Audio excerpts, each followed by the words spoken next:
Ben là, tu vois, c'est typiquement une belle crotte de descente parce que on voit qu'elle est torsadée et après, elle a une odeur particulière un peu aussi.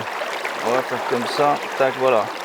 Donc on la met dans le tube en essayant donc de ne pas la toucher pour pas polluer l'ADN. Et ensuite, lorsqu'on sera au bureau, pour la conserver, on va y mettre de l'alcool, de l'éthanol et ensuite elle sera également mise au congélateur. Voilà. Et bien sûr, on va étiqueter le tube pour reconnaître et savoir où était prélevé l'échantillon.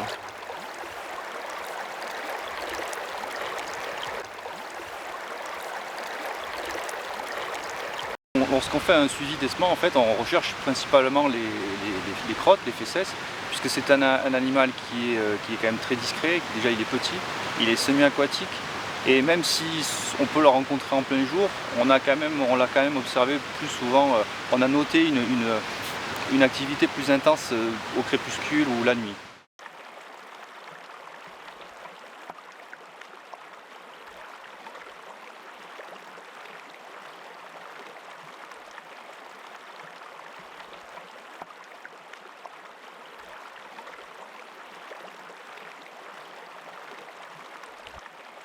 Donc le Parc national des Pyrénées expérimente des techniques de suivi complémentaires comme le tunnel à crotte. L'objectif est de stimuler et d'inciter le desman à déposer des crottes, et l'avantage de ces tunnels, c'est de protéger aussi les crottes de la pluie et donc de garder l'ADN présent dans ces crottes dans un bon état de conservation le plus longtemps possible.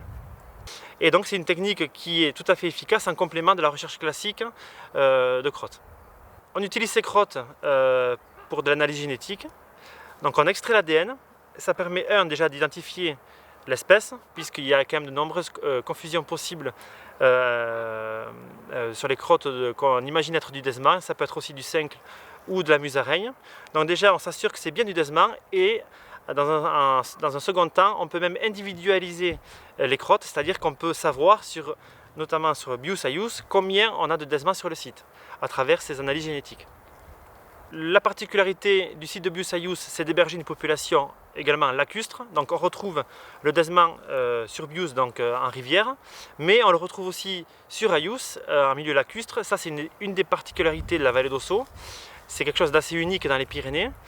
Et donc l'objectif, c'est en plus de caractériser la présence du desman, de faire des analyses génétiques sur ces crottes pour connaître le régime alimentaire du desman en milieu lacustre. Car on peut imaginer que le régime alimentaire du desman là-haut est différent des desmans que l'on peut retrouver en rivière.